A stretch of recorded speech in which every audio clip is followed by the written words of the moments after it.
Hello, everybody. How are you doing out there? Welcome to New Earth Rising. We're so happy to have you here. We're so happy to have our special guest, Brandon LaPier, today. Oh my gosh, he's my new friend. And I'm so excited to get to share with you what he's about, where he's been, what he's been doing, and what he's doing now. He's got a lot to bless us with. I'm Michele Amburgey, and I'm here with my co-shenanigator, Sharon Sananda Kumara. Sharon, I love doing the show with you. Thank you so much for putting up with me. Well, I guess we put up with each other, don't we? Because we crack up together for sure. Yeah, thank you everyone for being here. I feel very blessed as well to be here with Michele, my co-shenanigator and bestest friendest in the Yay. Right. And Brandon, I've known Brandon a while now, and we did a chat on my channel, and he has so much to share. So I'm so happy that you're here with Michele and I to thanks for having me. Yeah. Thank you for being here. I can't wait to dive in. I'm going to read your bio here for you out there in the audience. Okay. Brandon is a psychic empath, mystic, and healer. He has had mystical, paranormal, and ET experiences his whole life. Brandon's many experiences throughout his life led him to discover and understand his gifts and ultimately his personal connection to Creator. Brandon's greatest wish is to help empower others to unlock this personal connection within themselves so that we can create a better world together. And Brandon's website is www.brandonlapier.com, and I will have it down in the details. So please check him out. Okay, Brandon, do you mind sharing a little bit about your background and how you came, or I guess if I remember correctly, you've had extraterrestrial or contact experiences since you were a kid, right? Yeah, my whole life basically. Yeah. Do you mind sharing some of that? So I didn't really realize what was going on when I was a kid. I just knew I was always fascinated by space. I remember even being in kindergarten. I was at my grandfather's house, my step grandma, and they were playing Dune on the TV, like that old Dune. And they thought I was just the weirdest kid because I was so drawn to it. They're like, "You're a kid, you shouldn't like that kind of thing." But it seemed, I don't know, I just couldn't keep my eyes off of it. And I didn't understand it until later. I started drawing aliens all the time. But when I was like 10, I had watched Communion, and then later on I watched Fire in the Sky. But Communion, it just scared the living daylights out of me. And I wasn't scared of anything, but that scared me. And I remember watching the show, and this thought came in my head: oh, that's what they do. And it was, and I didn't know why I was thinking it, at the time. It was automatic. And then I had this dream because I was so scared that they showed up in my house, and they were riding around my living room in go-karts. And what I realized is that everything was real, like hyper real up to that point. And I realized later in hypnotic regression that was a screen memory. That is so hilarious. I remember you sharing that. Yeah, can you share a little bit about that? Because that's so funny. So I after watching that show, I was scared to death. Like I couldn't sleep. I was just frightened to go to sleep. I was terrified. And then I had this dream. The light came in through the window, this bluish white light. And I woke up and my heart started racing. And I said, I know what this is. They're here again. I know what this is. And I started walking out to the hallway. And when I got out to the hallway, there they were, 3 of them riding around my living room in go-karts. And it was so funny because, like, 1, my living room was not that big, and then 2, like, one of them came up really close like this, and the go-kart would have been through my body, and then it drove away. And I was like, that is so weird. This is so silly. I just thought to myself, this is so silly. I can't be scared at this. This is ridiculous. And it worked. It got rid of my fear. And I knew that's what the purpose was. So I had a couple more off experiences as a kid. I always saw ships and things in the sky with my friends. I always watched them outside my window because my window faced the direction of Mount Adams, where ESETI is. So I'd always see him up in the sky over there. I'd be driving home one time when I was older, and I saw this giant porcupine crossing the road. And it was the quills came up past the hood of my car. And here it was rocking back and forth as it's walking across. And I was like, that's a big porcupine. And then I spaced out, and then I looked and it was gone. I'm like, that's weird. Okay, I just must have spaced out, and I drove home. And That's then a gigantic porcupine. That's like a giant Huge. porcupine. Huge, like prehistoric porcupine. Prehistoric porcupine. I got home next morning was my mom. I saw this huge porcupine. It was this big. She's like, no, you didn't. I'm like, yeah, it came up past my car. She's like, I don't know what you saw, but that wasn't a porcupine. I'm like, what do you mean? She grabs this nature book and she opens it up. They only get a foot tall. That wasn't a porcupine. I'm like, well, that's weird. It looked like a porcupine. I swear it had quills. She's like, I don't know what that was. But again, in regression, it was actually a little being standing at the end of my car. And I remember it has these huge eyes, these big round pupils. It looked different than the grays. It had these wrinkly skin, no clothes.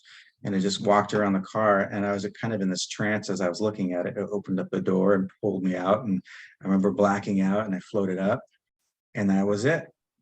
And then they put me back, and of course that's when I came back out of trance, and I didn't realize what happened, and I just drove home.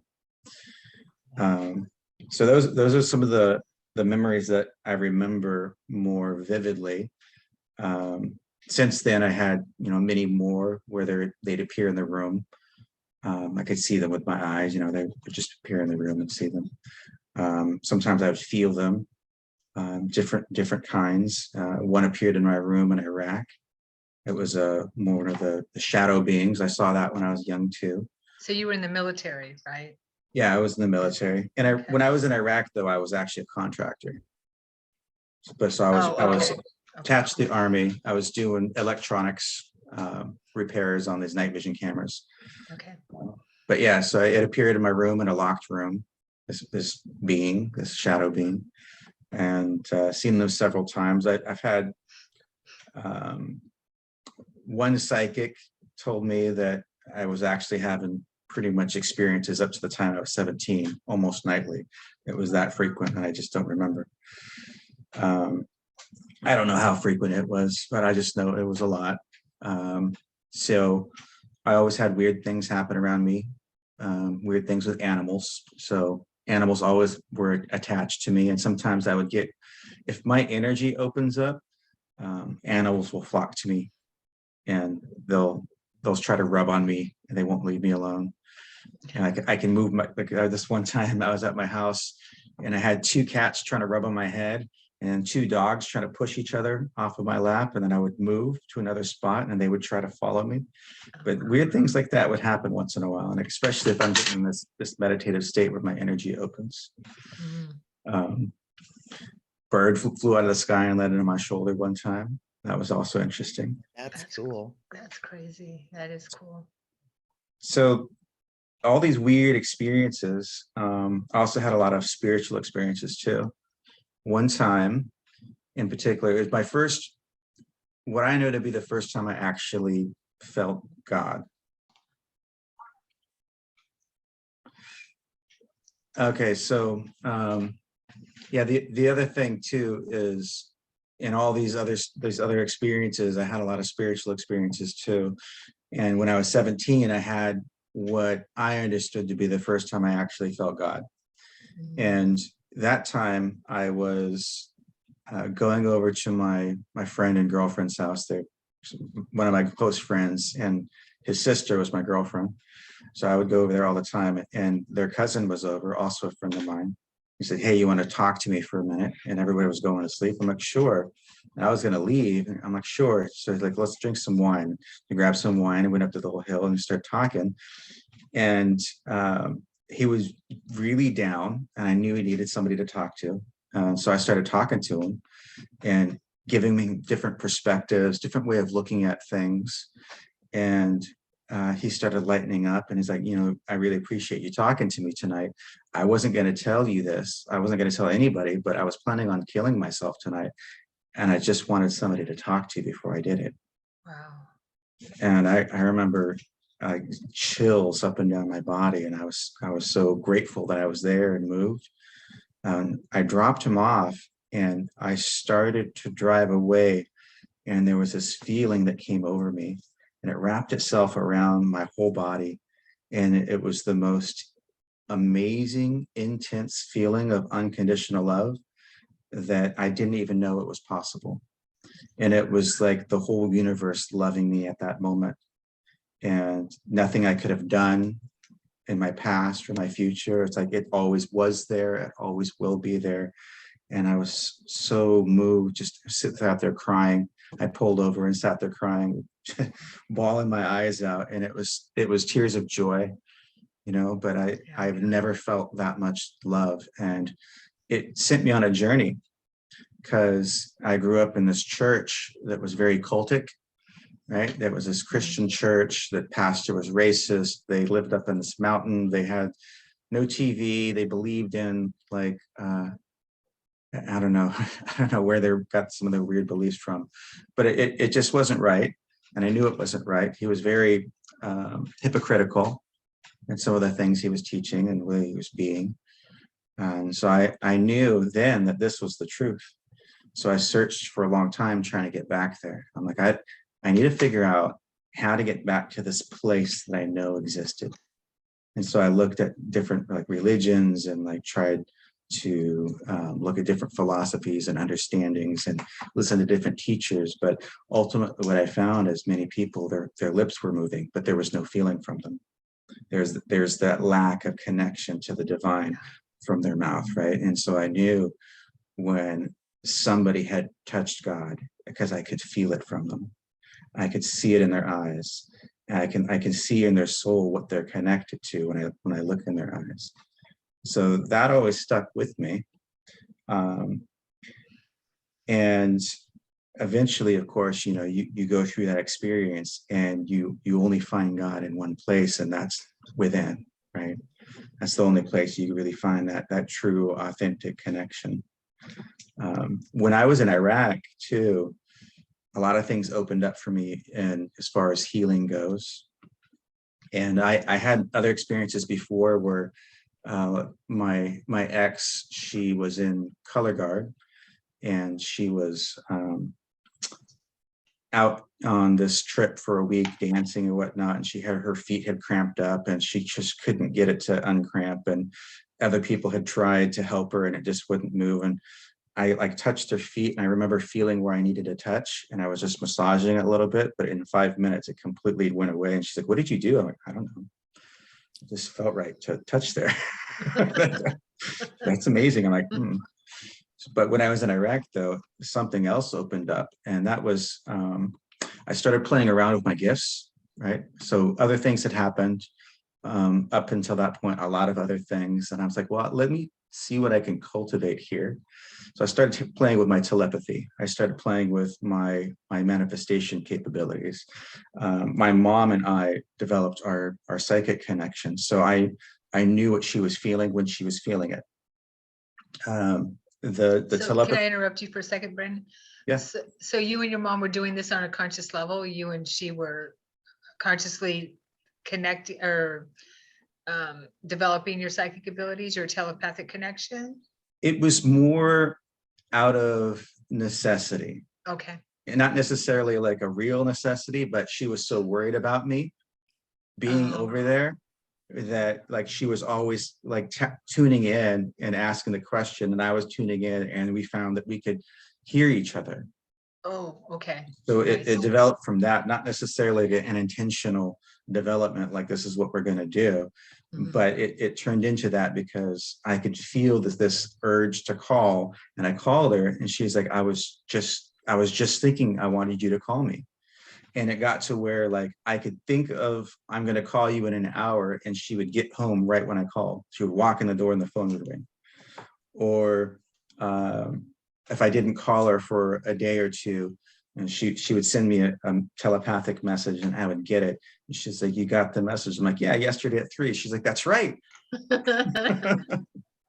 So yeah, that's how that started. It was just out of worry, but it was a real blessing that also occurred, because other things developed from that, because I could tell that she was depressed. Right? She's had a hard life. I had a hard life. She had a hard life. She was abused, sexually abused and whatnot. And she was even kidnapped by a biker gang and trafficked for a little bit until she escaped. Right? So she's got a lot of history up there. Very hard for her. And this period of her life, she was super depressed and suicidal. And I could feel, just like in my early experience, I could feel that wanting to end it. So I knew I needed to do something. I knew I needed to act. I knew I needed to act right then. And I didn't know what to do. I even tried to look up, well, let's try one of these energy healer people. Right. And then I searched somebody up, and they cost a enormous amount of money, and I didn't really know anything about it. And I'm like, well, this person must know what they're doing. It was like $700 for a session. I'm like, okay, this sounds great. Was that person, Teresa Caputo? I don't even remember the name. I'm kidding. Okay, sorry. Wow. Yeah, but, so I called my mom, and she's like, well, I don't necessarily want to end my life today. So I guess that's a start. I'm like, okay. And I still felt pretty much the same energy. It's kind of like putting a Band-Aid over it and you have a big cut on it. That's kind of what it was. So I was just reaching out to the universe, and it was this, with open arms, I'll do anything, just show me what to do. And that was the feeling I had. I'll do anything, just show me what to do. And because I had that openness and that acceptance and allowance, I was taking a shower. You get in that zone and you're in the shower or on the toilet or whatever. Sometimes I have my ideas. Yeah, totally.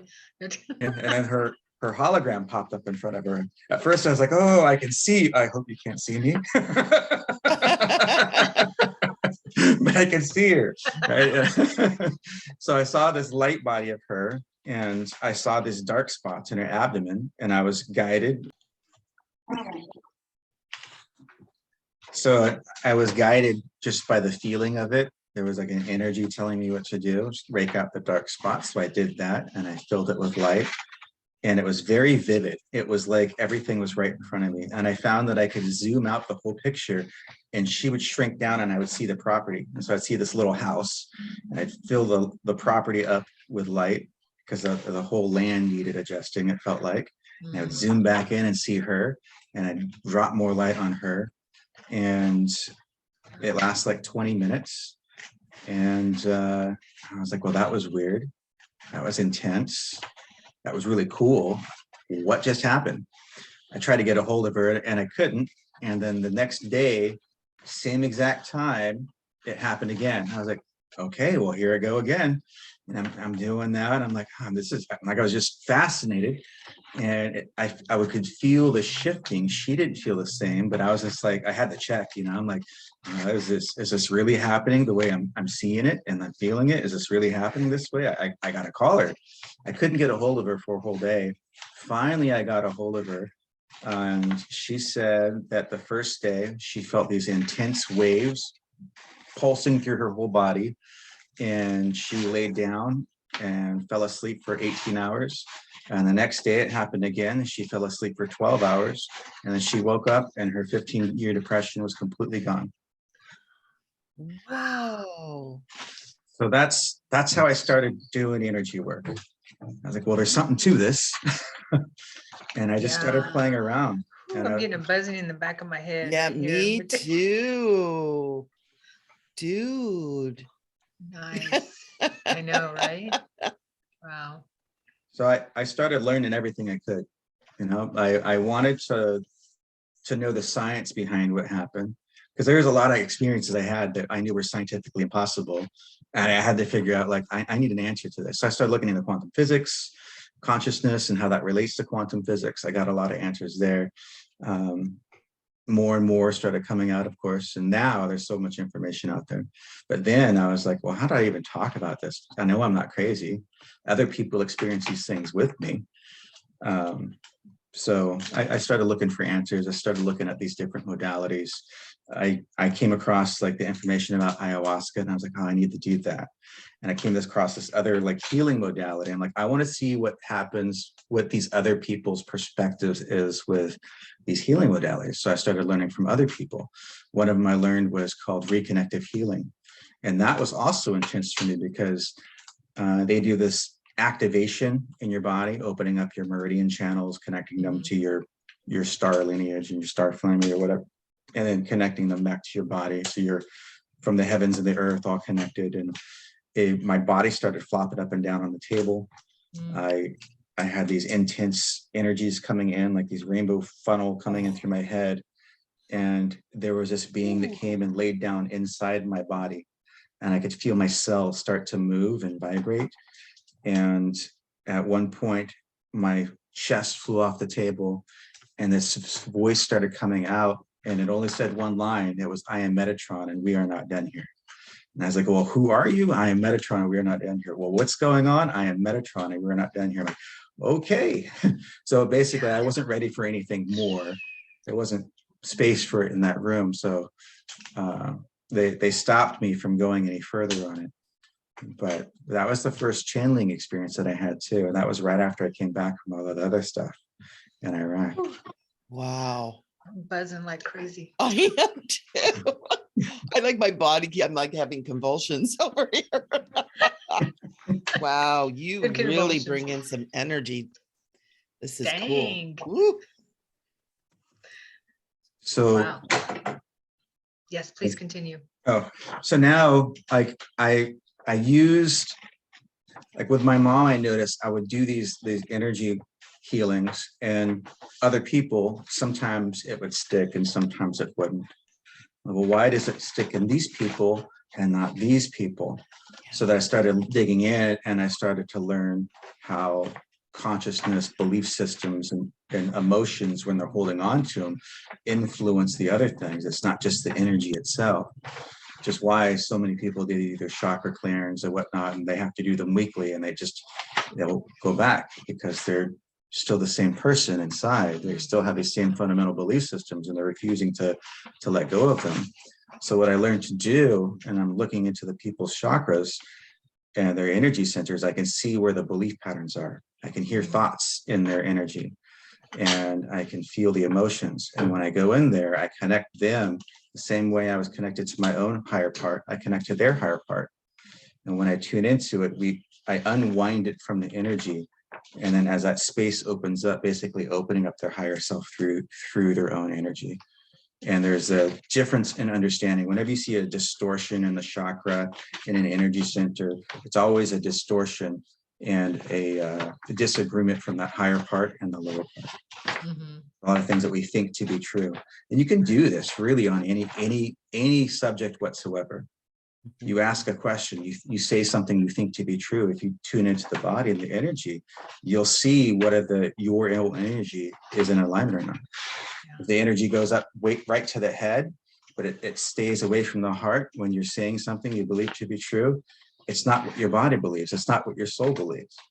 So there's different things I've learned through that by just watching and observing and through these own experiences. Wow. That's amazing. That's fascinating.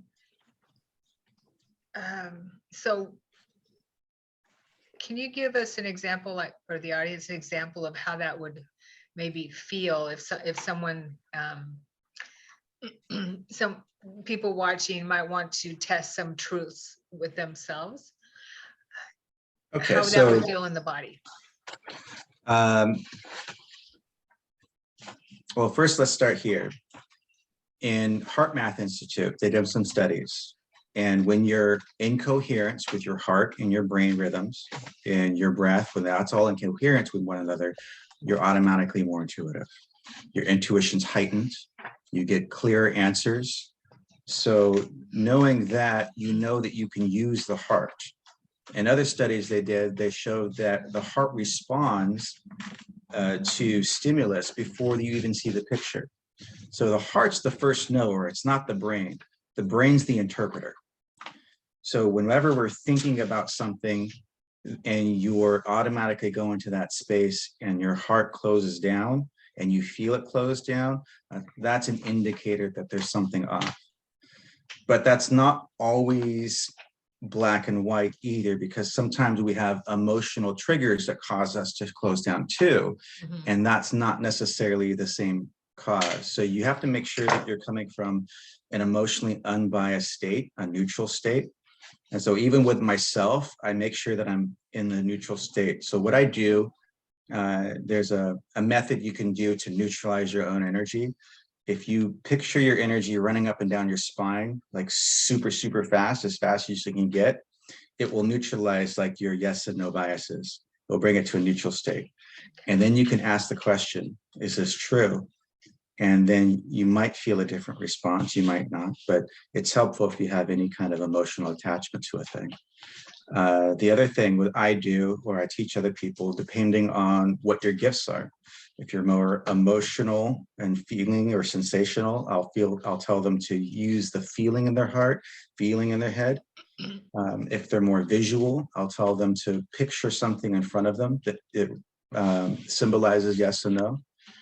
And I use a combination of things myself, but you can picture it, the word yes and the word no on one side and the other, and just ask the intuition and one will grow.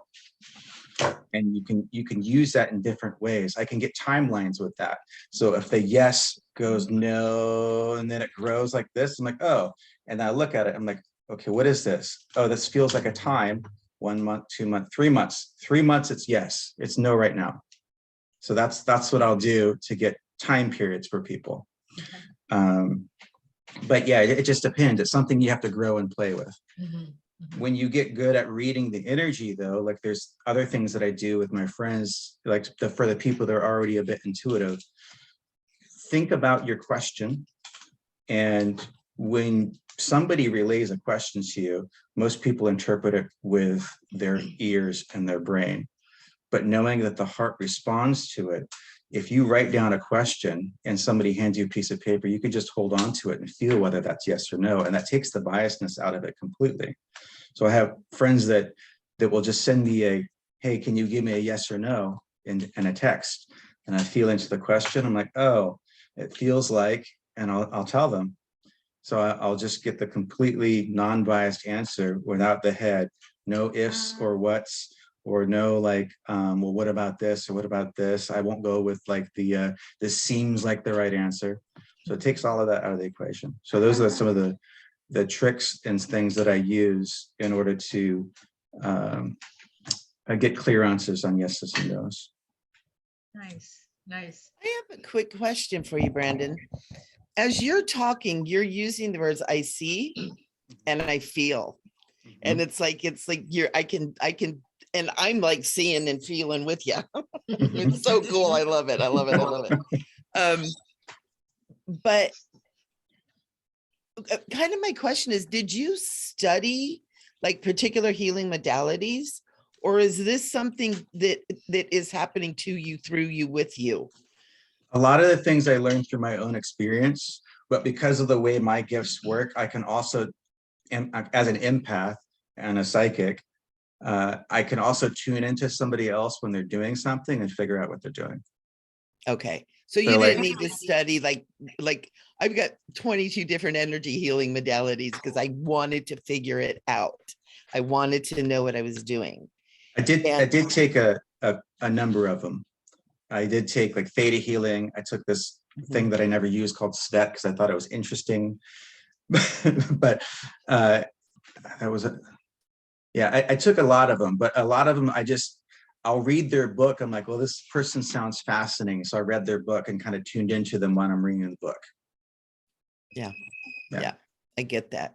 Thank you. Because it's fascinating, because as you're talking about stuff and feeling that energy coming and going in your connection. And I'm kind of like, what you're talking about is way beyond just a healing class. It's like you've got all these different things that are going on with you, and it's absolutely fascinating. I mean, I'm like getting hot flashes and my head's going off, and it's so cool. I'm starting to Really sweat. working with some amazing energies. And I really appreciate you sharing this, because I love this. This is awesome. Thank you. Yeah, I wanted to say something real quick too. Well, I don't know how quick I'll try, but so what I'm hearing from you as you've been sharing your experiences is perhaps that when we have that commitment, or when we're praying, asking, intenting to help someone else, is what brings in so much more energy from the universe, from God, source. Does that make any sense?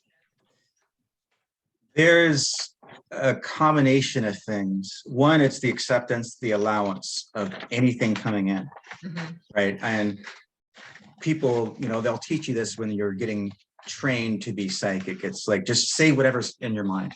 Right. And sometimes it's like, well, I see this, but it doesn't make any sense, but I'm just going to say it anyways. And then it makes sense. Right. So you don't judge or filter what's coming in. That's a big one. And the other thing is the asking. You have to be willing to ask. And there's so much that is available to us. Like everything, when they say everything is within us, everything really is within us. Right. And that connection, when you cultivate it and open it, it still has to be the asking, because we have free will. So as long as you do those two things, like, we get so much. Yeah, I guess what I'm right. I understand. Yeah, that makes total sense. I understand that definitely. I guess what I'm trying to say is that maybe I didn't word it very well or articulate it. When you shared your story about helping the gentleman who was thinking about or sitting with him who was thinking about committing suicide, and your mom, how that, all of a sudden every day that holographic image of her appeared in front of you. You were focused on helping others at that point. And what I saw intuitively was that energy was, you brought, source, you brought, your higher self brought in that immense energy for you, because you were stepped outside yourself and you were working your higher self, God, source, the Christ light was working through you because you were out of your ego. Does that make sense? Yeah, it's how that's basically the same principle that I use when I work with energy. Right. Is that when you dedicate and devote yourself to serving the higher good, all of the matrix, all of consciousness, all of reality that we're all connected to works with you. When you think about, like, because I look at things through a lens of oneness, right? I am one with Creator. Creator is one with me. And when I remove these like distortions, that is what flows through me. And so when I do like clearings, so some people do these spiritual protections, the white light clearing or the white light bubble and shields. I don't do that because the way I think about it is all of God is with me. And then I go into that energy and I open up that consciousness with what I'm seeing. So if I see a dark entity, if I see a demon, if I see anything whatsoever, I go inside of it in my consciousness and I open up God inside of that, and that transforms that into the light. There are those instances where you have a consciousness that is resisting to that, but is very slim to none. I've only seen it once where it just ran off. Every other time that I've done that, they transform, and I witnessed them turning into something beautiful. Yeah, nice. But everything else is supporting you when you're doing that. Right. And that reminds me of the Law of One teachings too, what you're talking about. It's, once and you're familiar with those, right, Brandon? Yes. Yeah, I know Michele is too. Yeah. That's part of that ascension process, or that as long as our thoughts, our intentions are 51% or more in service to others, then we're rising, we're Yeah. ascending. Yeah.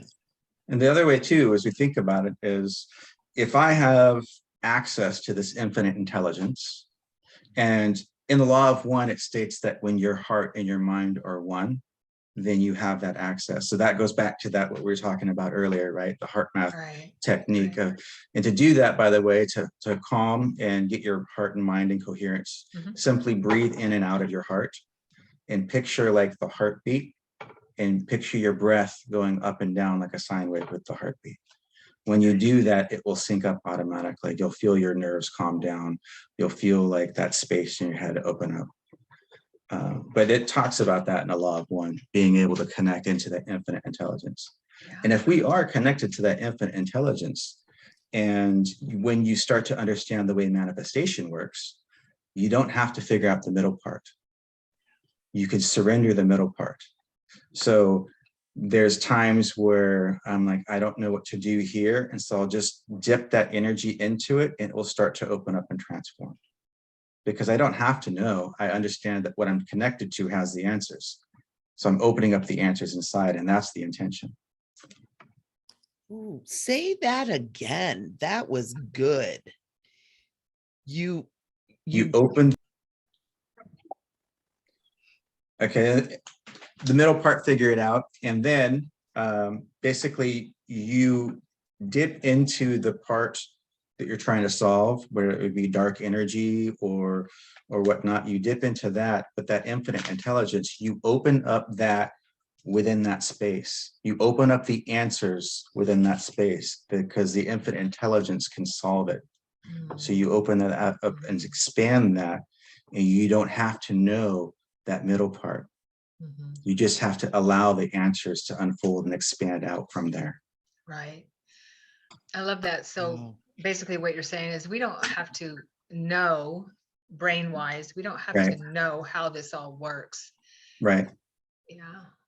And we get caught up in that sometimes, I think. It's now when I know I do sometimes.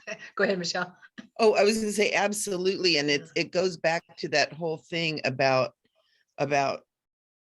we don't always have to be doing. It's far more powerful to be being.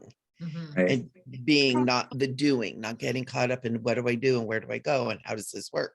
And what you're saying, I love the way you're saying this. I'm writing it down. I promise I'm not playing over here. I'm like writing this down. That's what as I'm fast doing. as I I'm can. taking notes too. Yeah. It's so good, Brandon, because it's so important to understand that we're the channels, and even that wording isn't really accurate, but you're actually like bringing that intelligence into any situation that needs to be there, and allowing the intelligence to do the work, allowing God, Christ, whatever word we use, to do that work for you. You're just being in presence with it. The conduit, perhaps. The conduit, the witness, right? Witness. The observer, the allower, and the intender. Yeah. And so you have the combination of those things. You have to intend for the end goal, and that is the permission slip. Right. And then everything else is just the aligning to it and the allowing it to unfold. And if like I was saying earlier, if you look at this from the understanding of how manifestation works, all these things play a part together. Manifestation, a lot of people don't think about it in the same terms, but if you study like the way different energy healers will work, some people do it and they'll have a very structured way of doing it, and it works very well for them. It's the way they understand it. And there's other people who do very similar things and they skip that whole process. You know, they're doing similar things with similar results. So what's going on here? And if you really look at it the way that our reality is formed, everything begins to make sense. It's really us being in alignment with a certain timeline or track or possibility and potential. So the other thing that I'm doing is if I'm looking at something, I'm like, what's the highest timeline here that I can tap into? So that I'm opening up that energy. I'm opening up basically God's blessing. Whatever God's blessing is for the situation, that's what I want to unfold and expand out from that place, whatever it is. And sometimes that means the person is keeping a certain thing for a certain time. Sometimes it means I'm not healing a certain thing because that's part of their soul lesson. And then I just witness it. And sometimes I'll get more answers of what's going on here. Why is this not healing the way I thought it might, or what do I need to know here? And then I'll get the answers. And sometimes when I'm releasing things too, it's like I'll release something from the body or from the consciousness, and then I'm hearing from that higher self what it's replacing, what it's being replaced. And so I'll get new information going in there, and that's helping the client, whoever I'm working with, accept that energy as they're integrating that within themselves. Nice. Yeah, I love that. That's so when you sit with a client, you're doing this on an intuitive level, correct? You're not doing hands-on type of healing or anything like that. It's an Right. intuitive. Okay, it's an Yeah. intuitive level where you sit there with someone, and you can do that remotely too, correct? I mean, you did with your mother. I mean, the first one It's all is the remote. same. Yeah, it's all the same. Yeah. So yeah, I'll usually do it through Zoom, Mhm. and it doesn't matter how far away they are. And when they're here with me in person, it's really hands off usually anyways. Yeah. And unless I get guided, I'm like, oh, put your hands here. I'm like, okay. And I'll see it. My hands will move there on my sight, and then I'll just follow it. I'm like, all right, this is what we're Right. doing. What are we doing? Oh, we're moving that. Oh, I see that. Okay, let's move that around. So if I could ask a question, Michele, did you have anything you wanted to comment or ask Brandon before I Well, ask my question? yes, your connection to what we call our star families or the extraterrestrial realm. I actually just answered my own question. What I was going to ask you is, where do they come in all of this? Because, that I was reading your mind. Where does that come in to play, or is it just part of that oneness? It's really part of that oneness, and there is that connection there. Sometimes they'll dip in and say, you're not talking to us. Yeah, okay. Hi. But it's really just a part of that inherent knowing. And I know some things, that connection is being cultivated still. There was a time period, actually, I didn't have any experiences for a while, and any other experiencer will tell you this too. You go through that period where like nothing happens and you're wondering, like, what did I do? Right. Did I do something wrong? I'm like, come back. Did they kick me off the ship or off the bus or something? Yeah. I know, right? Yeah, so there was that time that I had that wondering, because I wasn't really tuning into them consciously, and I didn't have not regularly anyways, and then I didn't have any more experiences during that time. And then and somebody texted me. It was 2 a.m. I was just getting home from visiting someone's house, so they texted me and like, go outside and look at the moon. It's amazing right now. There's some amazing color apparently. And I was like, okay. I'm like, I'm just gonna go to bed. And I started to put one foot into my bed, and then they're like, go outside. I'm like, all right. I heard a very clear voice, go outside. I'm like, Wow. okay. So I went out in the back and I look up, I couldn't see any moon. It was a little cloudy above me. And then I walked out into the street in front of my house, and that's in Vancouver, Washington. It's just in the middle of the burbs, right? But I walk out there and I look up, and a huge ship just dropped above my head. It was huge, and it was so close, and it only lasted for like a fraction of a second, and then went. So that was just them responding to my thoughts and my feelings. Like, where have you gone? They're like, we're always here. They've always been with me. They're always watching. Yeah, that's amazing. Wow. I love that. I have to pay more attention to those voices in the middle of the night to go outside. Yeah. That reminds me, And thank you, Michelle, for asking the same question that I was going to ask, or we were going to ask. I was wondering the same thing, how this says. We are one. I know. Cultivated is your relationship with your peeps.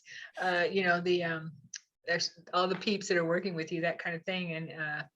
And that reminds me of when I was a child, and I have this memory of coming off a ship, walking down some kind of a platform, and I see a light being standing in this lit doorway, and he's I feel that he's my star father. I call him Papa, and every time I say that I get emotional, but I feel like, Yeah. and I'm really upset. I'm really upset because I don't want to come back, and I've got goosebumps already. I don't want to come back. And I feel like they're abandoning me. I'm a little girl. And he tells me, and he does this with this, we can't see because he does like a spinning fan kind of thing, frequency. He does that. And he tells me, we're not leaving you. We're just you just can't see us like you can hear our frequency. We're raising our frequency. He telepathically tells me that in my mind. As a little girl, we're still here. You just can't see us, but know that we're still here. We don't ever leave you. We're still here. Wow. Yeah, they're always watching, always watching. Yeah. Sometimes I'll hear a message here and there from them. I'll get the ringing in my ears. I'm like, okay, who are you? Oh, all right. But and I know I get help too when I'm doing work.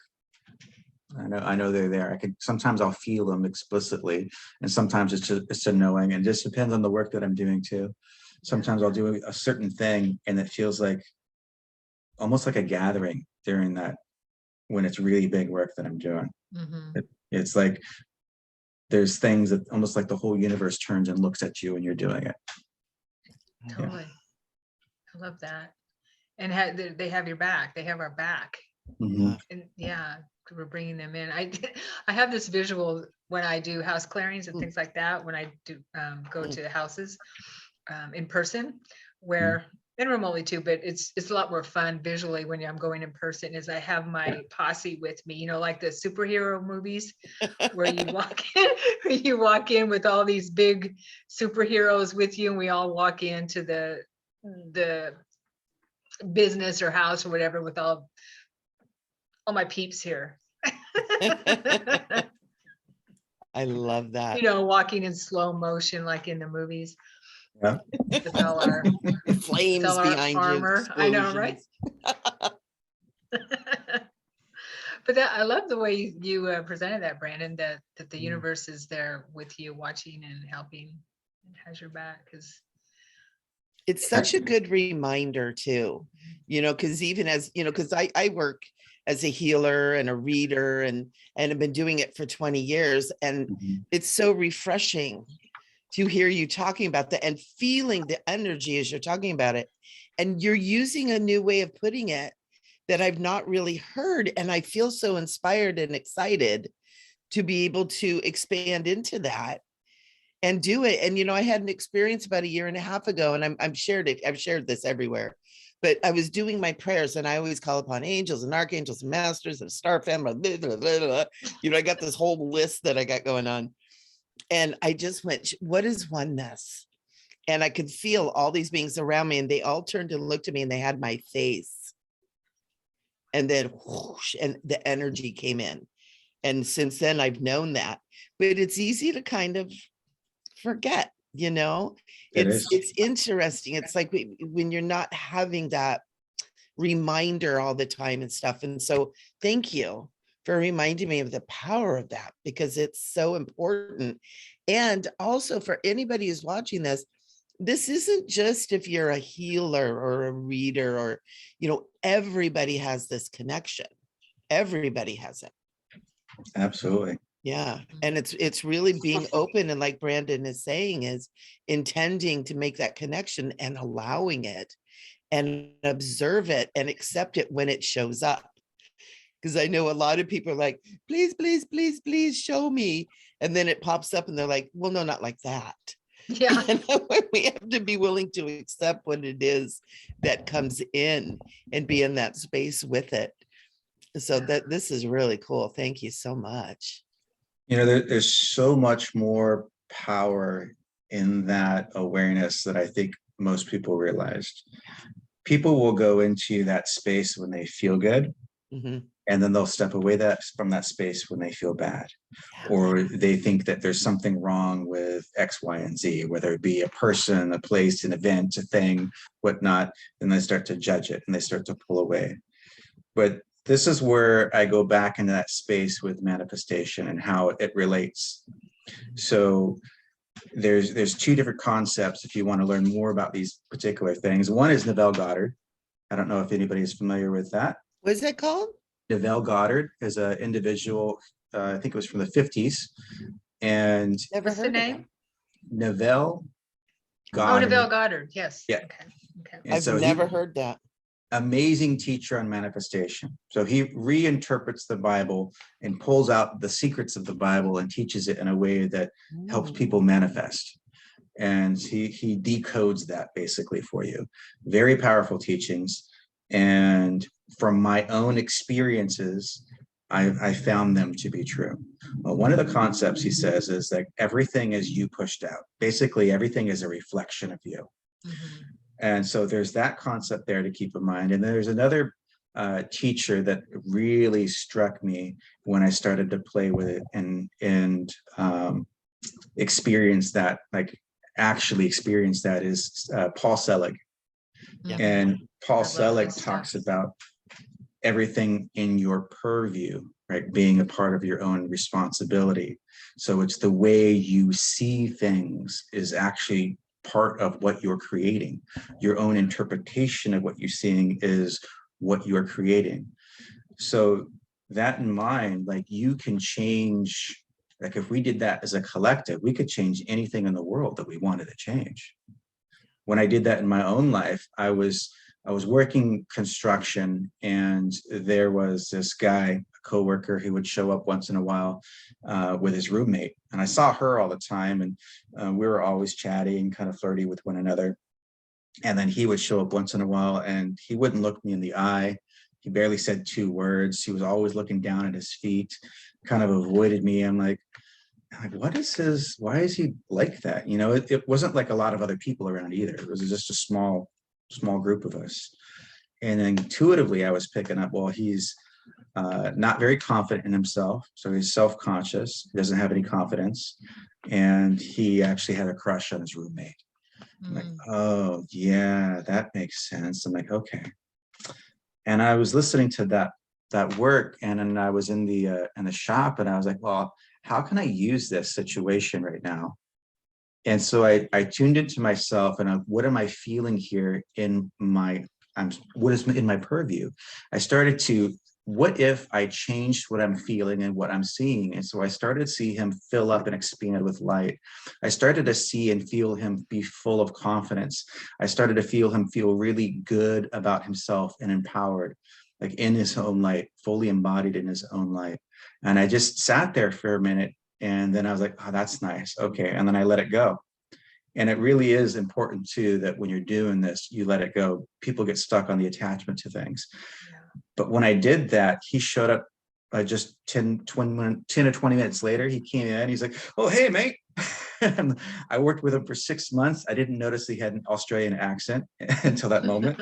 Oh, wow. And he started talking to me, and he's like, so what else do you do? And I'm like, I do energy work and hypnosis, and I'm just starting that. And I do this here and there. And he's like, oh, I love hypnosis. And he starts telling me about this person that he's listening to. And he happened to specialize in confidence.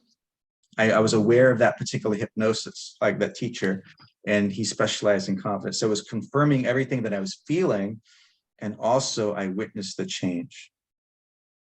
So it's really important to understand that, because look, think of what we can do on a global level. When you take responsibility for what you're seeing, like Joe Vitale did it with Ho'oponopono. Yeah.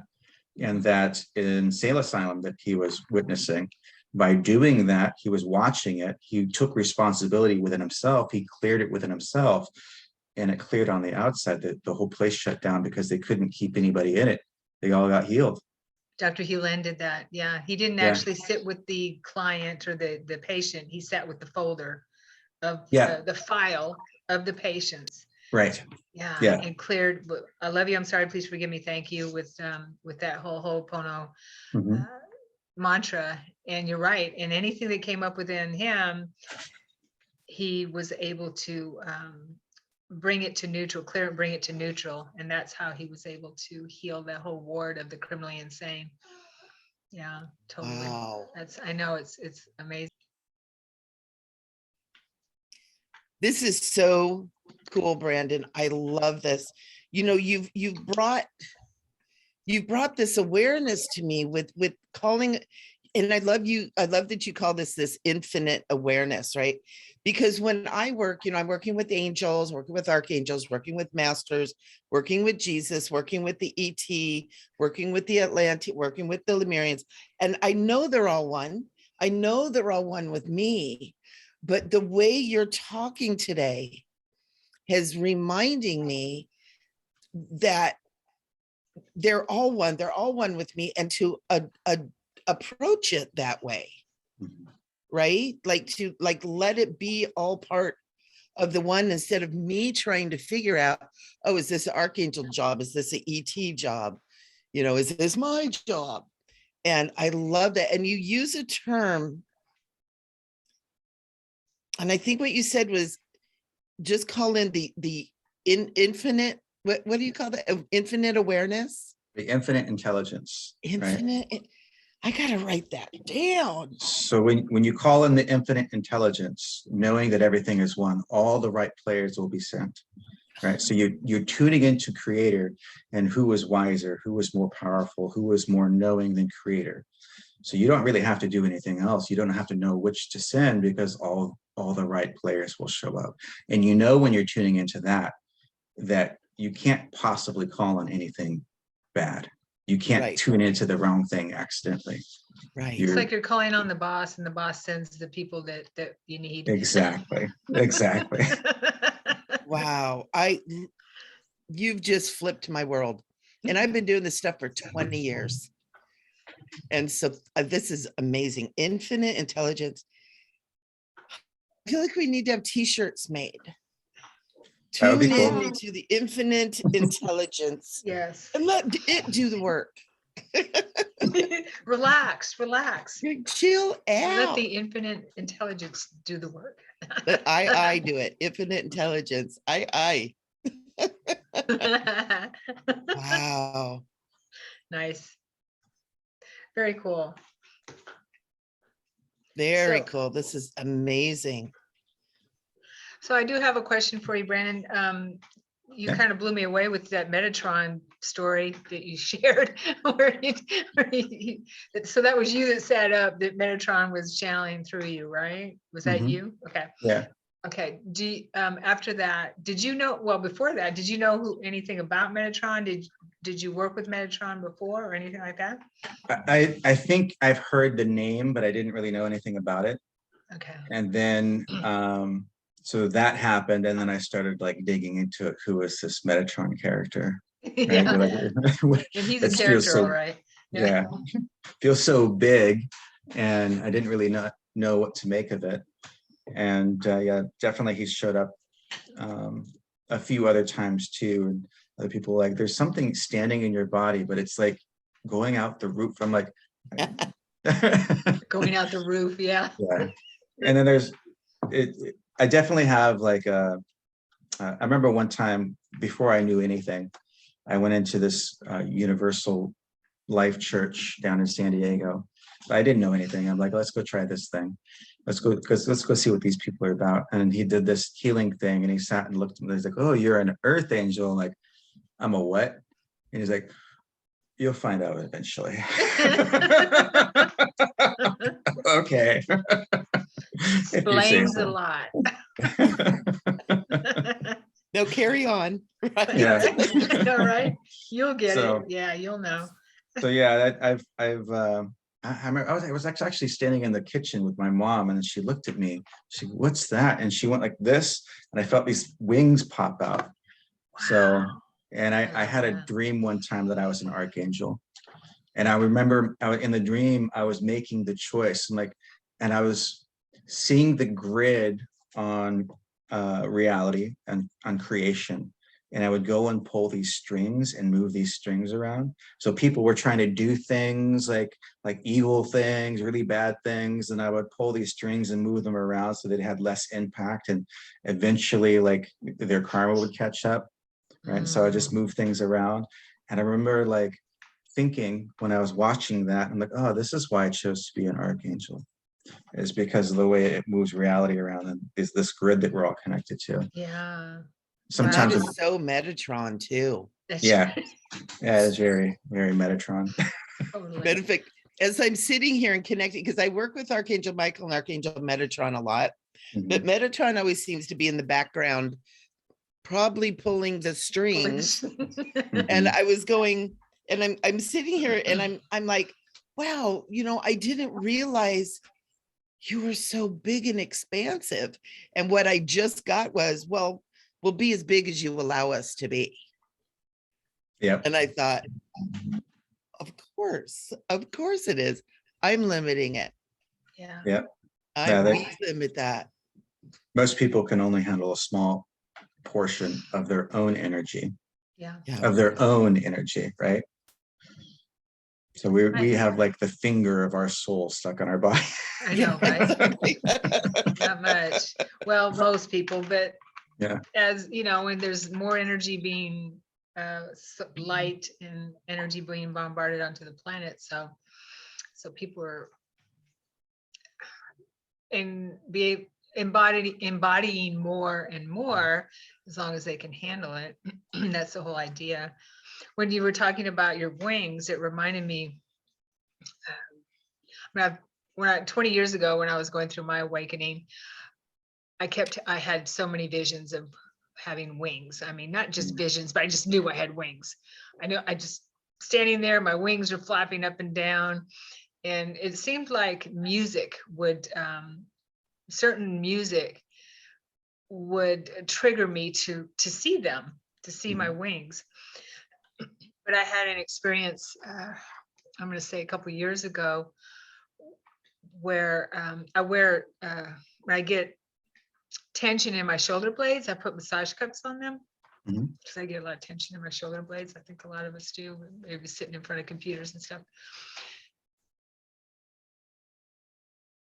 Yep. Yeah. Right.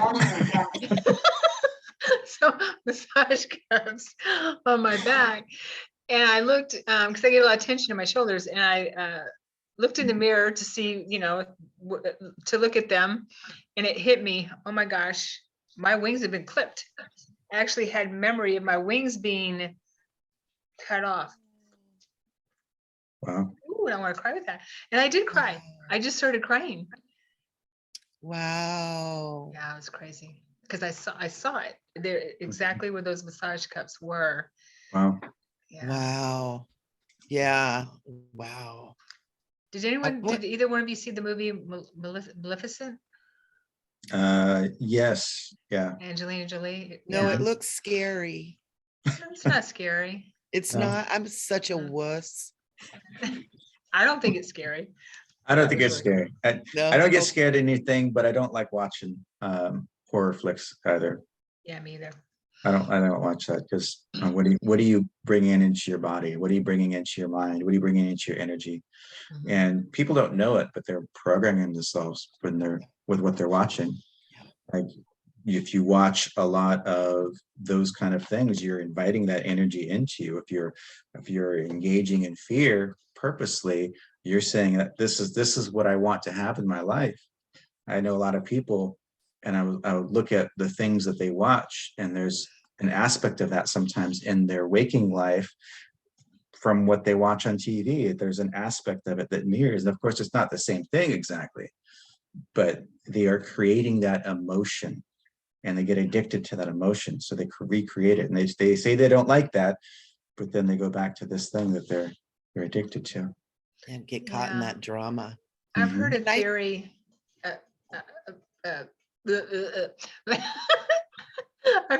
Sorry, Michelle. Then you go after me. Hold that thought. I heard a theory that if someone has experienced trauma in their life, that it can cause an addiction to the adrenaline or something that's traumatic for them. That I can't remember, but I actually saw this in one of David Wilcock's courses, Mhm. where he talked about that, and it makes a lot of sense. Yeah. Yeah.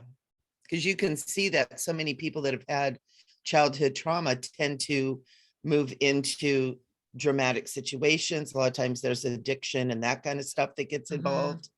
And Mhm. it's heartbreaking. Yeah. It's heartbreaking. Right. Well, I mean, what's really trying to happen in the energy is they're trying to play out the energy to release it. So they're trying to work their way through it. Sometimes they just start to recreate it. And this is what happens when the person grabs onto it and takes it on as their own, rather than working through it to release it. And then people work with it and through it. They deal with it in different ways. But so often with that trauma piece, what it really wants to have happen is just to be observed and witnessed and seen. And when we don't block it or try to make it any different, when we just hold that space, it melts away. Right. And so like I worked with somebody who had severe trauma. Her father was trafficking her, and from a young age, and also was doing things to her. And part of this, like she had the visions, the visuals would recreate itself. She would see that constantly every day. It caused her anxiety. Like her marriage was having problems because of these things that she was experiencing and witnessing. And there's conflicting thoughts within the person, because a lot of times what happens is we feel like the body betrays us, right? Like, it's wrong, it shouldn't happen, but the body feels good. And so the body, you get groomed and trained. And so then they feel like they're just all kinds of awful about themselves. And so you have to unwind these layers of beliefs. And suddenly, like, first about herself, like, what does God really think about you? Let's bring that in. And then when I connected to her to that, she would feel where I would be in her body. I would be looking and it get really super cold, like icy cold, she said. And then we touch on something and then suddenly it gets super hot, and everything she could feel just lift out of her. And I would go through her whole body and lift out these belief systems that the body was holding, not just her mind, but the body was holding. So we lifted out of the body, and we lifted out of each energy center and her beliefs about herself.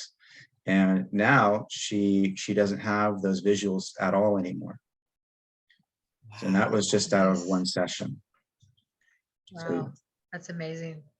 Yeah, that's powerful. That is very powerful. That reminds me of good for you, Brandon. That's amazing. When I was going through my healing work with my guides 20 years ago, and I didn't have anybody that I could go to, any energy workers at the time in Texas and San Antonio area. Just this kind of stuff was just unheard of in that area at that time. It's over 20 years ago now, actually now. But so I was working with my guides. I was working with Yeshua and my other peeps, Metatron and Angel, or Michael, lots of Raphael. And I could hear their voices in my head. And what they did was they went through my body at one point. I mean, it took more than one session, lots and lots and lots of sessions where they did this, where I sat outside, first connected with the nature, the trees and the nature elements and stuff like that. The mother tree in my backyard was my grounding anchor. I would ground with her first. They told me ground with her first, and then they'd go through they would go through my body in my mind's eye. They'd show me different parts of my body that held darkness. And the mother tree, the mother would send me light to dissipate the darkness. So it was someone I was not someone, but they had the connection between the mother, and I'm remembering all this as I'm talking about, because I had totally forgot how that process works until just now. I can hear in my head the male voice that was working with me, Sananda, and each part of my body, all the way from the top of my head all the way down to my toes, each part of my body that held darkness or held pain and trauma, the mother tree would send light to that. They'd talk to the mother tree. We talked to the mother tree together, and direct me to move my body in a certain way as well, to move my body in a certain way to take the light of the mother tree. Wow. Isn't that crazy? Just as I'm That talking is about awesome. it, That's like all Avatar. I know, right? When And they that's go to something the I hadn't home talked tree about. and you get the healing and everything. Oh yeah, I didn't even think about that. No wonder that movie resonated so much. Could you hear the tree talk? Yes, Yeah. So I can hear the trees talk. there was this one time in particular that I was just walking through, I was hiking, and there was this tree there. And I was like, wait a minute. And it's just something told me to just touch this tree. And I put my hands on it, and it had this funniest voice. It was super loud too. And I was like, whoa, whoa, whoa there. I'm like, it was, I didn't know what to make of it, but it was really loud. Like in Lord of the Rings. Yeah. Oh, I love the Ents. They're my favorite. The ants, yes. When I listened to them, there wasn't they didn't come through me in voices. It was a I don't even know. It was a how do I put it? More of a toning sound. It was like a toning sound like that, but I understood what they were saying. Yeah, more of a telepathic message, I guess. Yeah. But it was a tone, a certain tone, a frequency, a tone frequency. And now when I tune into trees, I don't get that same voice that I did that time. It's usually more of like it's a very soft, subtle voice, and then like I can understand what they're saying. I don't tune in too often, but yeah. Sounds like that one tree was very verbose. Yeah, that one was extra. There's a comedian in the clan. Right. I had a wonderful experience with a redwood tree one time. And it was early on when I was getting all spiritual, and we were up in Mill Valley, and I sat across from a tree and I said, I know that you have life. I know that you have your greatness, but can you share that with me? And I wasn't getting anything. And I'm like, if you're really what I believe you to be, I need you to show me. And I'm sitting there and all of a sudden I got this home, and I've got pushed back off the bench that I was sitting on. And I was just like, okay, I'm getting up. I'm like getting all this dirt off of me. I'm like, okay. And I kind of like, I got out of there because I was like, holy cow, this is real. Wow. And it was cool because when I was learning about the guides, the consciousnesses that work with me, that redwood tree literally slid right in and like ka-chunk into my energy field. It was like, I know who you are. It was really cool. It was a really cool connection. Those redwoods. Oh, yeah. I like the redwoods. Such great energy. I love it. Matter of fact, I can smell it right now. Now we're talking about, I can smell redwoods. Me I too. love that. Yeah, you started talking about it. I could smell it right away. I'm like, yeah, almost like I'm staying in the forest. Yeah, I love. Yeah, Nice. absolutely. I'm noticing that as we go through, and maybe this is normal for you both, but as we keep going through this ascension process that we're going through now, as time speeds up and more energies are coming in, that things like that happen more often, where we're getting those sensations more in real time, stronger and stronger. Does that make sense? Am I making any sense? Oh yeah, I mean, so much is picking up, and it's getting more popular, right? Like looking at the chats, and I was looking at some hashtags and how popular these certain hashtags are, and reality shifting. I think it was like 4 billion like hits for reality shifting. Whoa. That's amazing. That is amazing. Is That's right. amazing. And do you guys know what reality shifting is? Mm-mm. I mean, I know what it is, but I don't know what the hashtag is. Okay, so they've come up with this term reality shifting for it. It's not like parallel reality, quantum jumping. It's not that. It's a little bit different. It's not even astral travel, but it's kind of, it functions in a very similar way, but you set your intention a little bit differently, and that's really the key difference.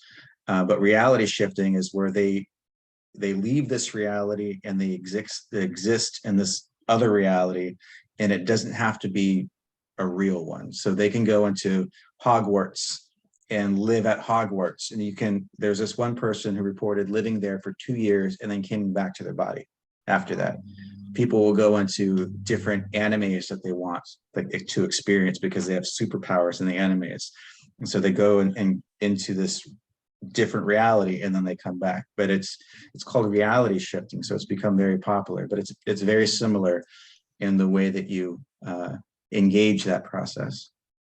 Oh, interesting. That's fascinating. You know what it almost feels like is, when the kids are using so much of that virtual reality thing where they go into other realities, but they're actually manufacturing that themselves in that reality shift. And plus too, when you think about it, when you have a big group of people focusing on the same thing, they're enhancing and creating that thing together, right? Yeah. So that they can all jump in and be a part of this little world. Yeah. So they're all participating in it. I've had astral travel experiences that I go into another reality, I go into a different world, and that was really cool. But this is a different thing where they're all creating it together. So it's a physical conscious thing is what you're saying. A conscious physical thing. It's like, is that what you're saying? It is kind of like their consciousness goes there into this other thing. From what they say is like one technique is they lay down in a star, so their arms out, their feet out. Oh, okay. And then they do some intending and affirmations, and they go out. There's several different methods that they do that. So it's similar in their way if you know how to astral travel, where you're intending beforehand, or you're lucid dreaming, even intending beforehand, and this experience happens. Very similar in the beginning, but like it's the knowing of what's happening different. And that's really the key thing that I've been saying this whole time, is just the understanding of the knowing is it makes all the difference. And that's why these experiences are different from one another. That sounds a little bit like I went to the theater and watched a movie a couple days, 2 or 3 days ago. I haven't been to the theater in, well, pre-COVID, and even probably a couple years before that. But it was the movie Everything Everywhere All at Once, I think is what it's called. So I saw somebody post about that on Facebook. Okay. They had a lot to say about it. Yeah, it's an interesting movie. I like the premise. There's some stuff in it that anyway, it's too long for one thing for me. I'm old. I can't sit in a movie theater for 2 hours and 20 minutes, and my body is like, oh, please. But it's universal shifting from one universe to another, and bringing in all, the gifts or the abilities of one parallel universe of yourself into that one that the protagonist, I guess is what you call of the movie, is trying to bring in, because she has to save all the universes are going to crash down around us or her if she doesn't do do it and save everything. It kind of sounds similar to that. I mean, she could stay in another universe. I didn't know that's what the movie was about, actually. I think I did see a trailer on that a while back. But as you're describing it, I've had some very similar experiences to that. Oh, wow. So that's very interesting. Like thinking about the way I was just talking about this with a close friend of mine. about the way I do certain things, the way I understand frequencies, the way I feel frequencies. And there was a really cool dream that I had, it was quote unquote dream, right? Where Yeah, I right. was, the dream started out from what I remember is I was on a horse and I was being chased and I looked different. I had blonde hair, like down to my shoulder. I had this hat on and I was being chased on a horse by these other people. And I remember they wanted to kill me and they really wanted my land. Right. I had this land and there was a house on it and there was a really old rickety house. It was like different time period, right? Old West. And I had an apple orchard behind the house. And so they wanted to kill me for witchcraft and take my apple orchard, which is really what they were after. Wow. And so I ran as fast as I could away from them. And I ran back behind the house and there was this other younger man there. And I said, it's time to go. Okay. So we pulled out this glass pad out of my pocket. It was all rolled up. I unrolled it. I could see through it. And then I touched it and it turned on. I could see the universe and I touched a certain part and it zoomed in and I like this and I touched a point and we folded into space through the glass pad. And the next thing I knew, I was on a ship. Holy. That's awesome. It was super cool. On the Oh ship, man, I got goosebumps. Woo. on the Whoa. ship, it was really cool. So I was suddenly back there and I was like, okay. And the guy that was with me was actually my son and he was actually much younger. So we used our knowledge of frequencies to create a life that we went into to have an experience and we were returning from that back onto the ship. We would go around in our ship in the different parts of the universe and we would gather debris. I would put this in this machine that I had. It would analyze the subtle frequencies. I could tell where something was made, who made it, and what parts of the universe it traveled in by the subtle variances in the frequencies and the vibrations that were in whatever part I looked at. Yeah, it was super cool. But that's pretty much when I'm tuning into things and people and finding out, okay, where is this connected to? That's what I do. Wow. That's, yeah. That reminds me, during a plant medicine ceremony, 2 of them, I was in a ceremony with a shaman and we were at her house and I could see the walls disappear and see silver like like walls, like I knew I was in a ship. I was in a ship. I was in a freaking ship. That her house was a ship. And that we come there every once in a while. The group that I was with would come there every once in a while to just hang out and do this thing that we were doing. I haven't done that though, because it was just too crazy for me. It's too much, but that makes me think, Brandon, what you're sharing is that, are we just on some ship somewhere? And you know, and I've had these ideas before too.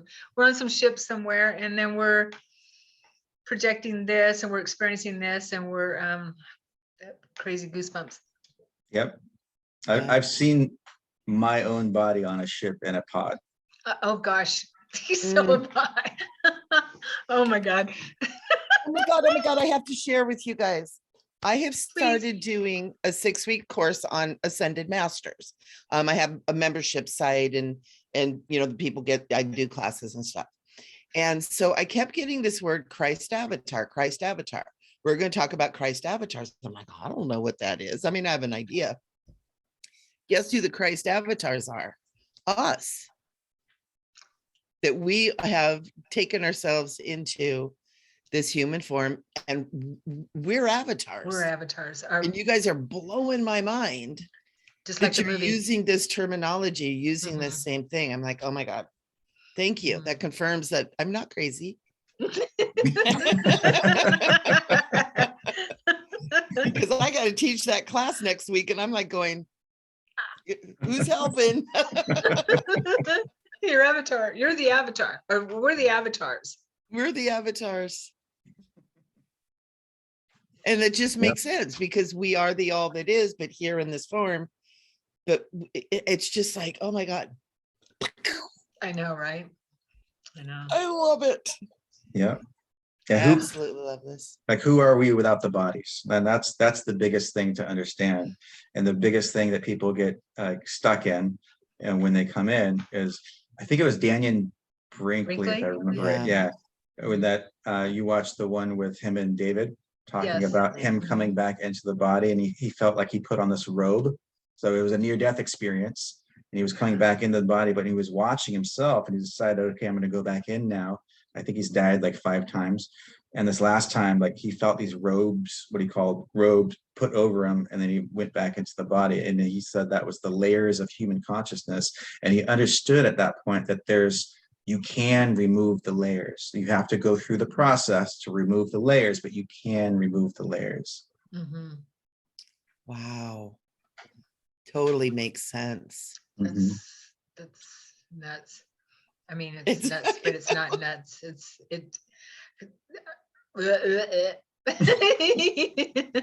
So, yeah. Wow. My brain is kind of doing like the like. So I don't know what to say. Okay. Yeah, this is so wonderful. You know, you've brought so much to this talk today, Brandon, that is it's connecting all these lines of what so many of us who are the spiritual teachers and holding the space and working, you know, on this whole concept of 5D, new earth, awakening, all this stuff. And like, you've connected so many dots here today. This is really cool. Thank you so much. And for doing your thing, you know, because so many of us we're doing it, but I just love how you're just like, let the infinite intelligence in and let it do what it does. So powerful. Right. Yeah. And the willingness to experience pretty much anything and everything. Like, when you have that, like, so much more can come in. Yeah. And that's pretty much the way I think about it. Yeah. I don't hold it in a box or a space and said, this is what I'm limited to. It's like, well, show me. Show me that I want to go this direction. Show me what's possible. I love that, because that's a lot of what I'm getting to. Matter of fact, I got that message. We'll be as big as you allow us to be. Exactly. Because I have that Virgo nature where I have to have it all lined up. I got to have 57 certificates on the wall. I have to know the rules, step 1, step 2, step 3. It's got to be color coordinated, alphabetized, and in its proper box. And I'm just realizing how much limitation I put on myself in so many areas. And still, I mean, I am in this magnificent space, and as a healer and a reader and, you know, service to people, and I'm going, my God, there's more. I'm getting total chills. There's more. And I'm so excited. I'm so excited because I've kept it in my color-coded alphabetized box. Release the Virgo.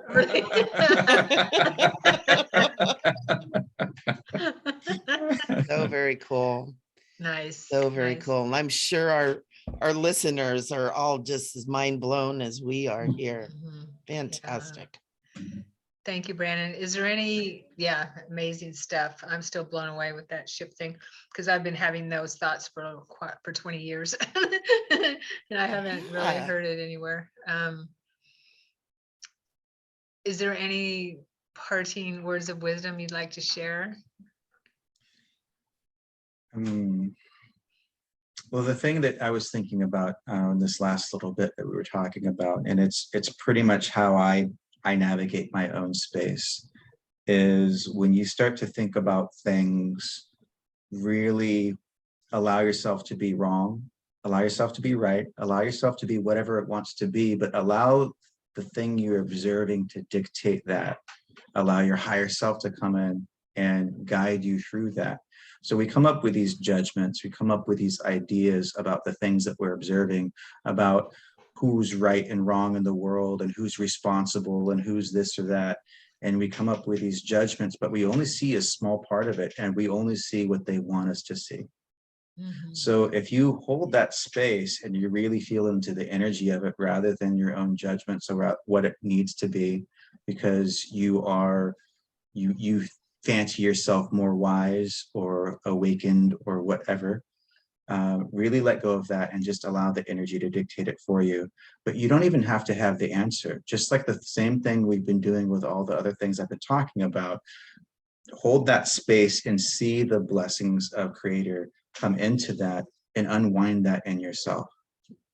And so rather than coming up with the judgments of it, I want to raise this up into the highest frequency. And so just like Paul Selig, his work is, you observe it and you witness heaven around you. You witness God in the thing that you're observing. And as you do that, you lift it up, but you allow it to step into that energy as well. So when we do that together, you're shifting to that, what you're observing, into the highest timeline, the highest potential. And enough of us do that, just like we're all connected. You do affect that space. And they've done studies that consciousness affects the small, minute matter, everything down to the quantum particles, but it affects, you can change the molecular weight with your consciousness. You can change all kinds of things. And I've personally witnessed many miracles. And it's this space of letting go and observing and allowing yourself to witness something different. But you can use that in every bit of your life. Nice. Can we release Thank some you. molecular weight on this female body that's loving the curves, but they're getting pretty curvy? Yep. Release the Same here. molecular weight. Release. Changing molecular size. I know, right? Envision it, lift it up, envision it, lift it up. Yes, I love this. I am on it. Brandon, do you do, and I think you answered this before, but before we sign off, I want people to know, first of all, do you do private sessions with people? I do private sessions and group sessions. Okay, and where do people find you? Do they go to www.brandonlapierre? See, I'm .com. trying to make you a Pierre. Yeah. LaPierre.com. BrandonLaPier.com. Yep. Go to my website and you can find me on there. You can schedule for time with me on there, but LAPIER. Yeah. Nice. Wonderful. I think a lot of people need what you're doing. Oh, You might see me too. Let me know. I'm heading in. Close this thing down, would you? Thank you, Brandon. Thanks so much for having me. Yeah, Thank you it's amazing so to talk much. with you again. And Yeah. thank you everyone for watching and for being here. Yes. We love you. Blessings. We love you. All right, until next time.